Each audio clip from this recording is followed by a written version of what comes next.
जय श्री राम।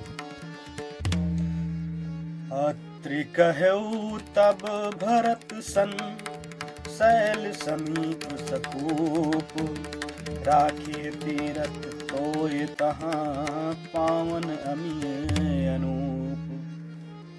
तब अत्रि जी ने भरत जी से कहा, इस पर्वत के समीप ही एक सुंदर कुआं है। इस पवित्र अनुपम और अमृत जैसे तीर्थ जल को उसी में स्थापित कर दीजिए। भरत अत्रि अनुशासन पाई, जल भाजन सब दिए चलाई।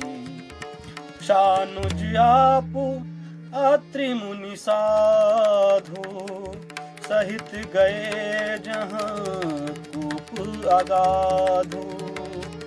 भरत जी ने अत्रि मुनि की आज्ञा पाकर जल के सब पात्र रवाना कर दिए और छोटे भाई शत्रुघ्न, अत्रि मुनि तथा अन्य साधु संतों सहित आप वहां गए जहां वह अथाह कुआं था। पावन पाथ पुण्य थल राखा, प्रमुदित प्रेम अत्रियस भाषा। तात अनादि सिद्ध थल एहू, लोप्यऊ काल विदित नहीं केहू। और उस पवित्र जल को उस पुण्य स्थल में रख दिया। तब अत्रि ऋषि ने प्रेम से आनंदित होकर ऐसा कहा, हे तात, यह अनादि स्थल है। कालक्रम से यह लोप हो गया था, इसलिए किसी को इसका पता नहीं था। तब शोकन सरस थलु देखा, कीन्ह सुजल हित कूप बिसेखा। विधि बस भयउ विश्व उपकारु, सुगम अगम अति धर्म विचारु। तब भरत जी के सेवक ने उस जलयुक्त स्थान को देखा और सुंदर तीर्थों के जल के लिए एक खास कुआं बना लिया। दव योग से विश्व भर का उपकार हो गया। धर्म का विचार जो अत्यंत अगम था, वह इस कूप के प्रभाव से सुगम हो गया। भरत कूप अब कहीं है लोगा, अति पावन तीर्थ जल जोगा। प्रेम शनेम निमज्जत प्राणी, कोई है विमल करम मन बानी। अब इसको लोग भरत कूप कहेंगे। तीर्थों के जल के संयोग से तो यह अत्यंत ही पवित्र हो गया। इसमें प्रेम पूर्वक नियम से स्नान करने पर प्राणी मन, वचन और कर्म से निर्मल हो जाएंगे। कहत कूप महिमा सकल, गए जहाँ रघुराव। अत्रि सुनायऊ रघुबरहि, तीरथ पुण्य प्रभाव। कूप की महिमा कहते हुए सब लोग वहां गए जहां श्री रघुनाथ जी थे। श्री रघुनाथ जी को अत्रि जी ने उस तीर्थ का पुण्य प्रभाव सुनाया। कहत धर्म इतिहास सप्रीति, भयउ भोरु निशि सो सुख बीती। नित्य निबाहि भरत दो भाई, राम अत्रि गुर आयसु पाई। प्रेम पूर्वक धर्म के इतिहास कहते हुए वह रात सुख से बीत गई और सवेरा हो गया।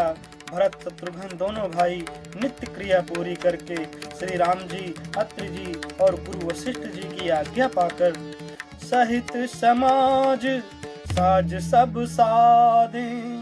चले राम बन अटन पयादे, कोमल चरण चलत बिनु पनहि। भई मृदु भूमि सकुच मन मनहि। समाज सहित सब साधे साध से श्री राम जी के वन में भ्रमण प्रदक्षिणा करने के लिए पैदल ही चले। कोमल चरण हैं और बिना जूते के चल रहे हैं। यह देखकर पृथ्वी मन ही मन सकुचाकर कोमल हो गई। कुश कंटक कांकरी कुराई, कटुक कठोर कुबस्तु दुराई। मही मंजल मृदु मार्ग कीन्हे, कहत समीर त्रिविध सुख लीन्हे।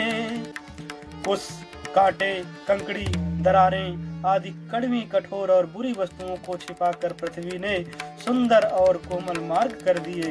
सुखों के साथ लिए सुखदायक शीतल मंद सुगंध हवा चलने लगी।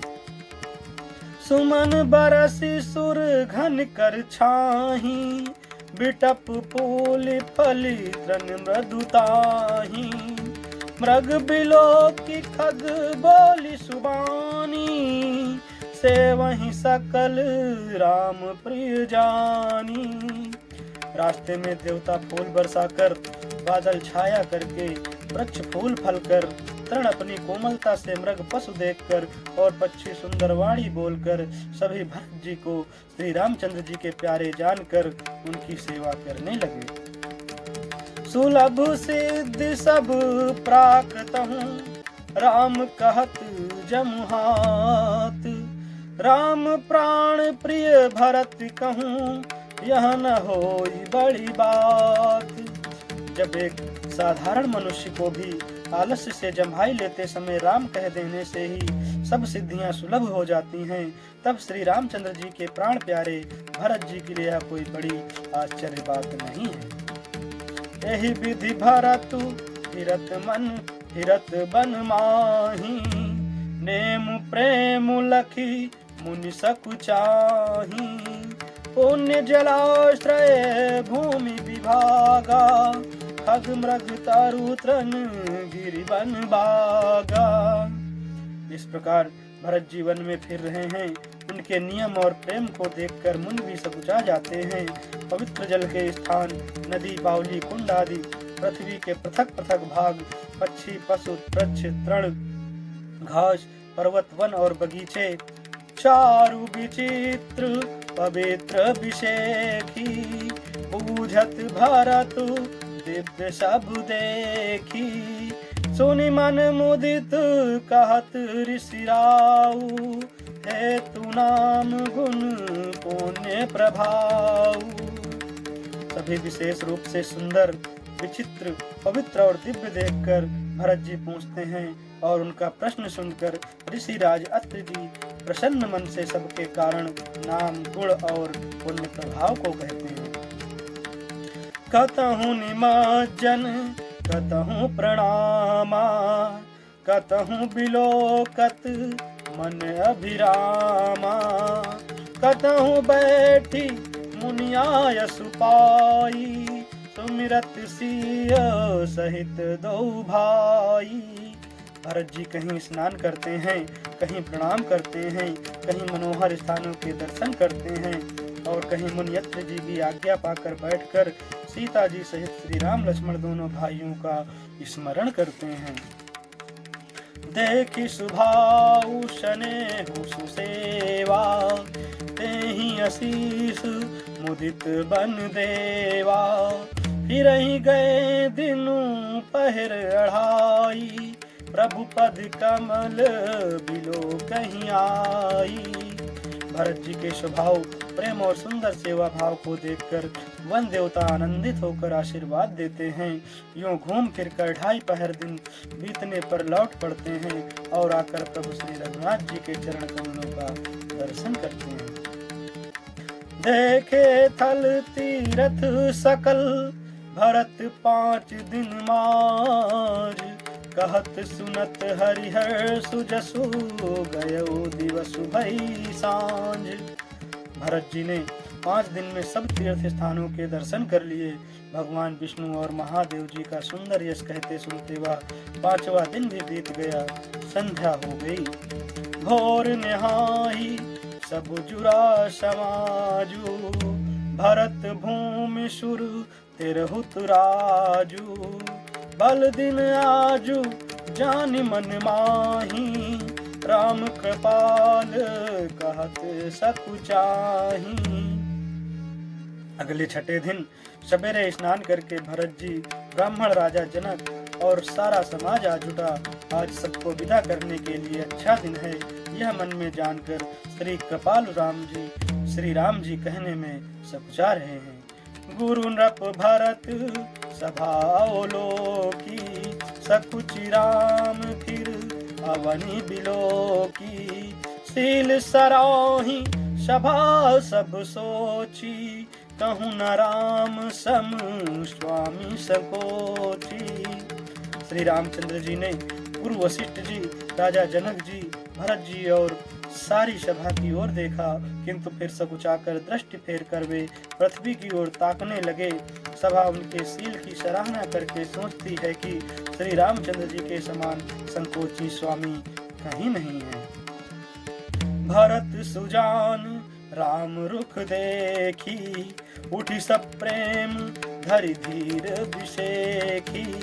करि दंडवत कहत कर जोरी, राखी नाथ सकल रुचि मोरी।